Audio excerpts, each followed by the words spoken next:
Laetitia Planche, secrétaire adjointe du syndicat CGT. Marie-Jo Filaire, membre du bureau CFDT. Sylvie Bonin, secrétaire du syndicat Force Ouvrière. Alors vous êtes là toutes les trois pour représenter les trois syndicats en intersyndical. Pour une bonne raison, c'est que après l'élection du président du conseil départemental Gérard Dariot en mars dernier, des restrictions budgétaires ont été envisagées et depuis septembre, vous avez senti le besoin de vous fédérer pour pouvoir mener des actions beaucoup plus précises et en force. Alors sur le département, on va dire qu'il y a 10% des agents du conseil départemental qui sont syndiqués, tous syndicats confondus, et pourtant vous avez remporté bien des signatures sur le projet que vous voulez mettre en œuvre. Laetitia Planche. Donc effectivement, au mois de septembre, l'exécutif, via Monsieur Rosier, a présenté une série de mesures d'austérité qui avaient soi-disant pour but de pouvoir boucler le budget du département, notamment donc en maîtrisant la masse salariale, donc différentes mesures qui touchaient sur le temps de travail, le règlement intérieur des agents, mais également sur les enveloppes de formation, sur les enveloppes de remplacement et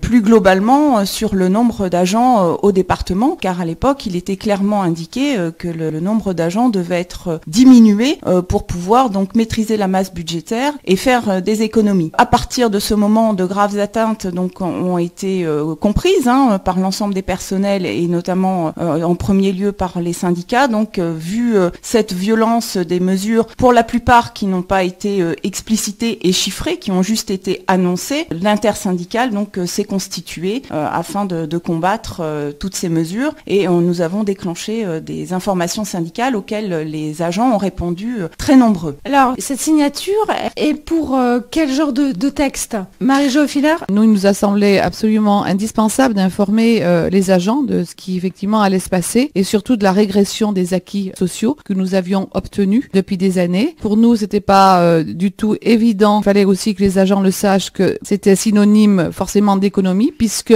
depuis des années, on sait que le pouvoir d'achat des fonctionnaires est gelé. Depuis déjà un certain temps, nous n'avons plus effectivement de possibilité de remplacement au vu des budgets contraints. Nous ne pensons pas être des nantis parce que nous avons effectivement 29 jours de congés ouvrés et qu'à un moment où il nous semble que la collectivité devait se serrer les coudes puisque on allait demander aux agents de faire beaucoup plus sans doute avec moins de personnel, de faire aussi beaucoup plus en fonction de la gravité de la situation sociale dans le département puisque nous sommes quand même dans l'Allier plutôt en situation difficile en ce qui concerne le taux de chômage, en ce qui concerne aussi les situations précaires des personnes. Donc bien évidemment, nos services, notamment les services sociaux, sont en première ligne pour pouvoir répondre et apporter une réponse de qualité vis-à-vis effectivement des citoyennes et citoyens de l'Allier. Donc nous imposer et nous faire subir en plus nous des moins par rapport à nos conditions de travail, c'était juste insupportable à un moment où effectivement on a encore plus besoin des agents de la fonction publique territoriale. Vous parliez donc de non-remplacement,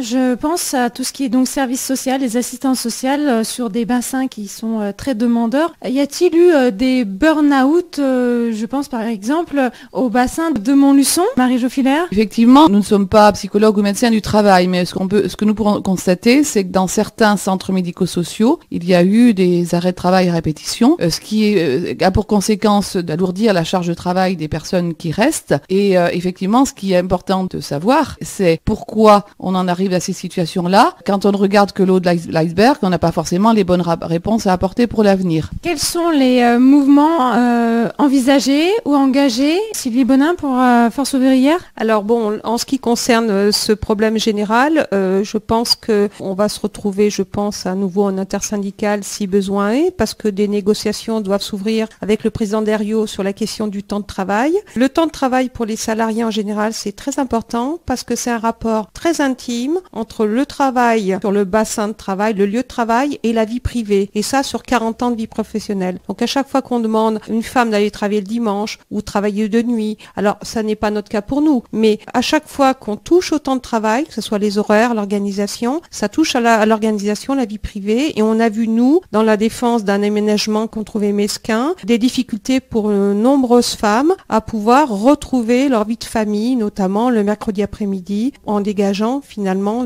des récupérations par demi-journée. Donc ça, c'est un élément aussi déclenchant pour les salariés, pour défendre finalement leurs conditions de travail, mais leurs conditions de vie également. Alors le mouvement, il y a eu beaucoup de pétitions, une pétition 1200 signataires environ, sur à peu près, on peut dire 1600 agents permanents, où vous rajoutez 400 assistantes familiales qui travaillent à leur domicile pour garder les enfants placés, mais plus difficilement joignables, bien qu'impliqués dans la question. Et puis, il y a eu des assemblées générales qu'on a amenées en intersyndicale, donc effectivement, l'heure était grave pour provoquer une intersyndicale, car comme vous le savez, nos confédérations ont des visions différentes, mais là, on s'est retrouvés ici, en unité, pour défendre l'ensemble des agents, et on a mené les actions en commun. Donc pour le moment, il y a un ajournement dû au retrait de la délibération qui portait sur les questions du personnel, avec d'ouverture de négociations, mais on a juste ajourné le mouvement. Donc l'appel à la grève a été levé le 15 décembre, mais tout le monde est en veille très très attentive pour connaître la suite. Laetitia Blanche pour la CGT. Donc ce qui est important pour les agents, donc au-delà des mesures effectivement qui les touchent directement, ce sont des agents qui travaillent aussi dans la vraie vie.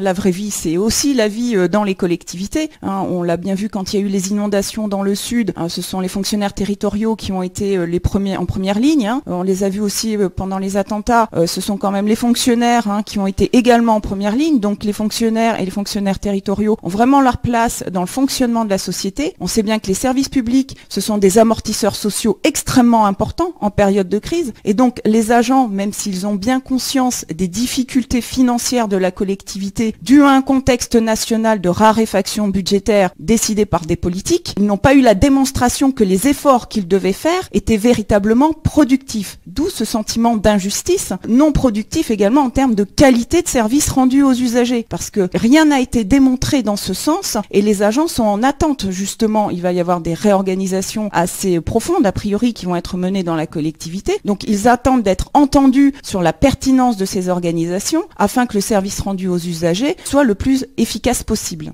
Dans ces non-remplacements, y aura-t-il une politique prioritaire pour le non-remplacement des personnes qui partent à la retraite? Laetitia Blanche. Donc on sait qu'il y a des audits qui sont en train d'être menés. D'ailleurs, d'où l'incompréhension également des agents d'avoir entendu ces annonces en septembre alors que des audits allaient être menés dans les mois suivants. Il aurait été beaucoup plus pertinent d'attendre le résultat des audits et de savoir après si les conclusions étaient suffisantes pour annoncer des mesures complémentaires.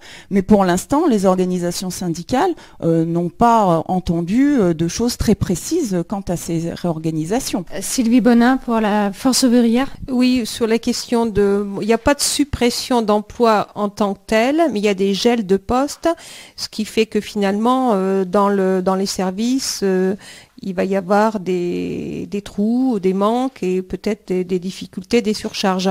Donc ça revient au même. Ce qu'on voit effectivement dans ces économies de masse salariale, c'est un peu ce qui se passe à l'État depuis plusieurs années, c'est-à-dire qu'on diminue les emplois publics. Malheureusement, on n'augmente pas les emplois privés, on le voit bien dans l'Allier, c'est un bassin de chômage assez important. Et finalement, on se pose même la question de l'avenir de nos jeunes en général, parce qu'emploi privé, emploi public, ça devient très très difficile pour les jeunes générations. Alors le service public est attaqué. Ce qui se passe dans l'Allier, malheureusement, ça n'est pas isolé, parce que les suppressions de postes, il y en a dans le Puy-de-Dôme. 80 postes qui sont supprimés, qui sont passés en session récemment avec des mouvements de personnel. Et il y a aussi des suppressions de postes dans la Nièvre aussi. Il y en a eu il y a 2 ans dans le Cantal également. On parle des départements. Donc cette question de suppression d'emplois, effectivement, elle remet en cause des services publics en même temps, parce que cette cure d'austérité se fait aussi sur des révisions de politique publique. Voilà. Donc là, ça posera aussi des problèmes pour la population et aussi pour le personnel dans ces conditions de travail. Sylvie Bonin, vous parlez de la jeunesse. Je vais vous poser la question concernant tout ce qui est stagiaire, emploi jeune et remplacement d'été qui sont souvent faits par des jeunes étudiants. Alors, ce sont des mesures qui maintenant sont fermées. Il y avait effectivement des emplois d'été avec une partie d'enfants du personnel et une partie d'enfants de la population. Ça permettait à des jeunes d'avoir mettre le pied à l'étrier pendant 1 mois et puis d'avoir un petit peu une petite somme pour leurs études. Bon, tout ça, c'est terminé. Il y a une réduction dans le dispositif des apprentis, c'est-à-dire les contrats en cours se terminent.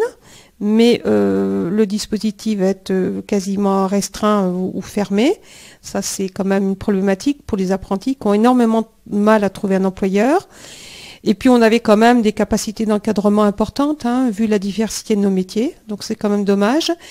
Et ce qu'on appelle emploi d'avenir, qui malheureusement sont des dispositifs nationaux qui ont peu d'avenir, comme les emplois aidés en général.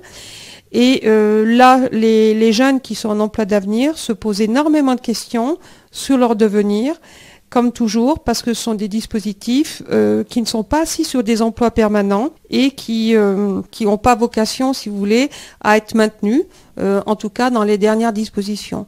Donc là, c'est un vrai problème pour les jeunes. Certains bruits qui courent disent qu'il y a d'anciens cadres qui, à l'approche de la retraite, sont dans des bureaux mais n'ont plus d'activité. Qui veut répondre par rapport à cela ?